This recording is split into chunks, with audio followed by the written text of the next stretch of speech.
साथियों नमस्कार। संस्कृत ज्ञान कुंज चैनल पर आप सभी का हार्दिक स्वागत और अभिनंदन है। जो लोग हमारे इस चैनल पर नए हों कृपया लाइक सब्सक्राइब और शेयर ज़रूर करें। जो लोग पुराने हैं वे लाइक सब्सक्राइब और शेयर किए हुए होंगे। अब आते हैं हम अपनी खबरों पर।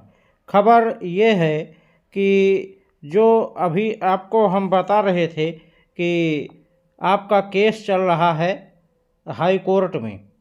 तो हाई कोर्ट में केस क्या था? केस था आपके ही समक्ष समान कार्य के लिए समान वेतन का। तो उस केस में क्या हुआ आप लोग बेसब्री से इंतज़ार कर रहे होंगे। तो आइए, पेपर्स की कटिंग भी आ चुकी है और आज के पेपर में ये प्रकाशित कर दिया गया है कि शिक्षा मित्रों का मानदेय बढ़ाने के लिए वित्त विभाग को भेजी रिपोर्ट। इलाहाबाद हाई कोर्ट में शिक्षा मित्रों को सम्मानजनक गुजारा भत्ता न देने संबंधी मामले में दाखिल अवमानना याचिका पर राज्य के वकील ने पत्र के माध्यम से पक्ष रखा।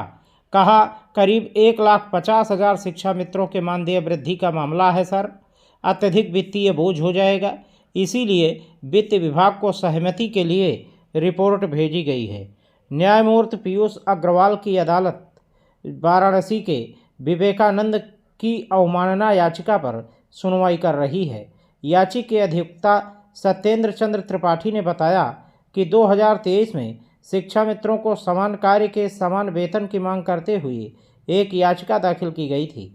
उस पर न्यायालय ने कहा था कि शिक्षा मित्रों को भुगतान की जाने वाली मानदेय राशि न्यूनतम है। इसके लिए राज्य एक समिति गठित करे, वित्तीय इंडेक्स के अनुसार जीवन जीने के लिए एक सम्मानजनक मानदेय निर्धारित किया जाए। इस आदेश का पालन नहीं करने पर अवमानना याचिका दाखिल की गई है। अगली सुनवाई 18 दिसंबर को होगी। अब आप समझ गए होंगे कि आपके समान कार्य के लिए समान वेतन की जो सुनवाई है वो आपकी 18 दिसंबर लगा दी गई है। और 18 दिसंबर को अब क्या कुछ होगा ये तो अब आने वाले वक्त में देखने को मिलेगा। इधर 68,500 शिक्षक भर्ती की भी अपडेट आ चुकी है। जैसा कि सभी साथियों को ज्ञात है कि कल 22 नवंबर 2024 के लिए सुप्रीम कोर्ट की साइट पर अपना केस शो कर रहा था, लेकिन आज साइट पर केस की सुनवाई तिथि कंप्यूटर जनरेटेड संभावित तिथि 25 नवंबर 2024 शो कर रही है। इसलिए अब सुनवाई की संभावना सोमवार को है। नई सीजीआई खन्ना जी ने कोर्ट की सुनवाई व्यवस्था में काफ़ी परिवर्तन किए हैं, जिसकी वजह से ये बदलाव दिख रहे हैं। टीम की तैयारी पूरी है। टीम वकीलों से निरंतर संपर्क में है। जैसे ही सुप्रीम कोर्ट सुनवाई की तिथि नियत करता है हमारे वकील कोर्ट में पेश होकर पूरे मामले से एससी को अवगत कराएंगे और अपने सभी साक्ष्यों को उनके सम्मुख पेश करेंगे। आप सभी से निवेदन है कि ईश्वर से प्रार्थना करें कि हमारा केस जल्द से जल्द एससी में फाइनल हो और हम सब नियुक्ति प्राप्त करें।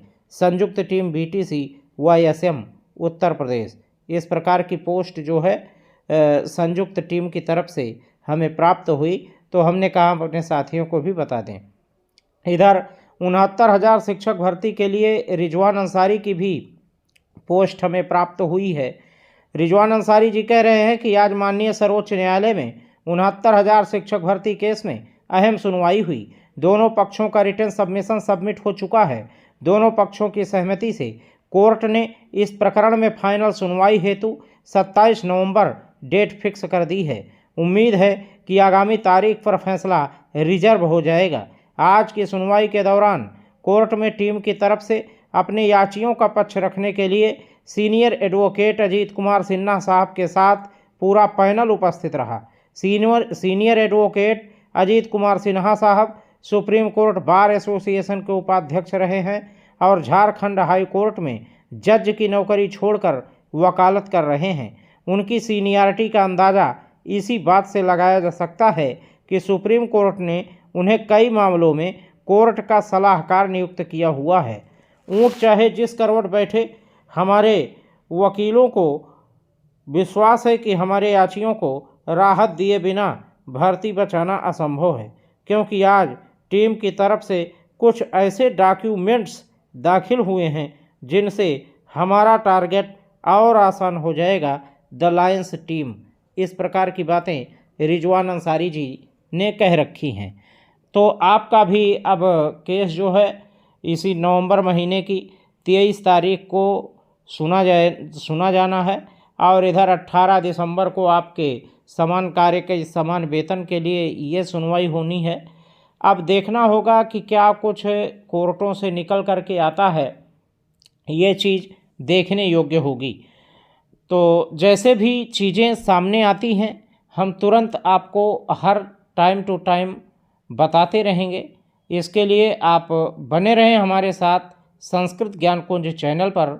धन्यवाद, नमस्कार, जय हिंद।